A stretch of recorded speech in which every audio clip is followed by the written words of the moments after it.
Well, hello, my friends. Welcome to Granny B's house. Are you having a good day? Oh, I hope so. Granny B's having a pretty good day. Are you remembering to treat other people the way you want to be treated? Being kind to those people around you?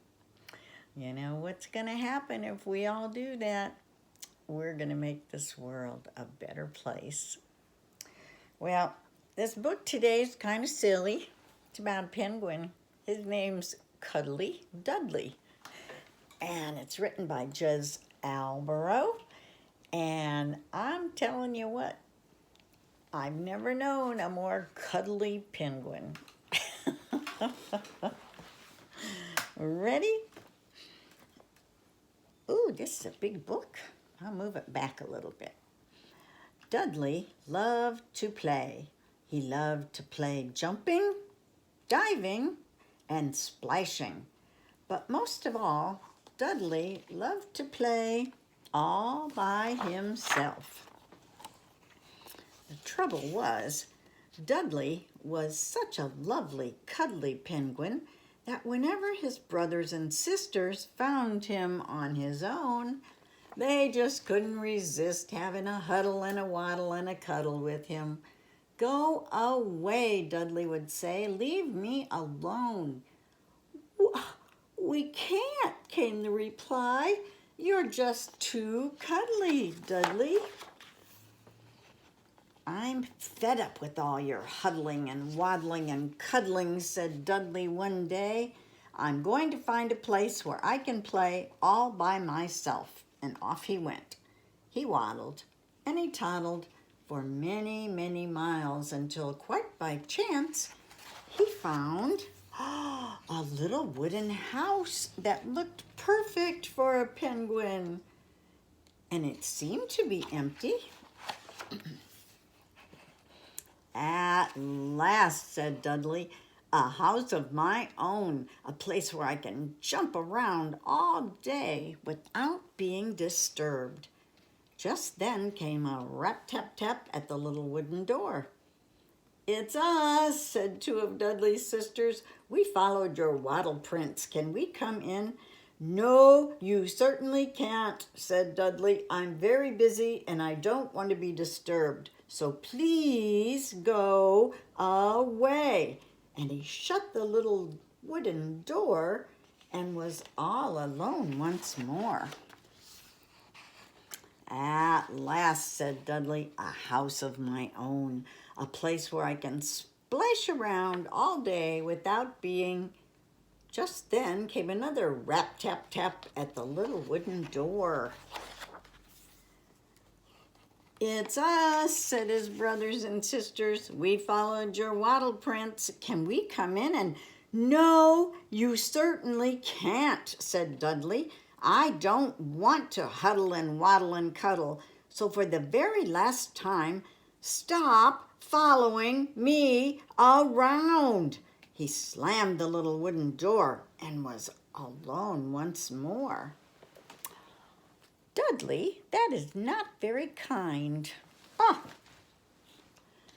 "At last," sighed Dudley, "a house of my own." Bang, bang, bang went the little wooden door. "That does it," he said. "When I catch those penguins, I'll—" Oh, but it wasn't the penguins at the little wooden door. It was a great big man. "My word," said the great big man. "What an adorable penguin. Give me a cuddle," he cried, and chased Dudley all around the house, and out into the snow. Dudley ran and escaped from the man. Then he decided to head back home. But which way was home? Crunch, crunch, crunch went Dudley, looking for some waddle prints to follow. But when night came, he was still alone and completely lost, and now, for the first time, he was lonely. He climbed a hill to get a better view, and at the top, he saw an enormous orange moon with hundreds of tiny sparkling stars huddled all around it. "Excuse me," said a penguin from the foot of the hill. "Have you finished being alone yet? We wondered, now that you're back, if you wouldn't mind whether we could. It's just that you're so cuddly," shouted Dudley, and he bounced down the hill as fast as he could. Then Dudley and all of his brothers and sisters had the best huddling, waddling, cuddling session they'd ever had, until "Give me a cuddle." That man was not going to give up. He was after a cuddle, and he was going to get it one way or the other. Well, maybe if you have a lot of brothers and sisters, sometimes you feel that way. You just need some time to yourself. And there's not a thing wrong with that. We all need a little time to ourselves sometimes.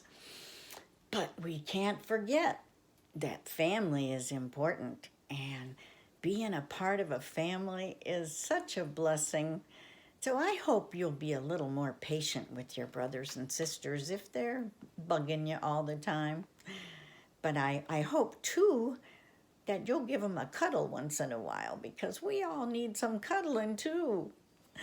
Well, you just remember that Granny Bee loves you, and I would love to have a cuddle with you sometime.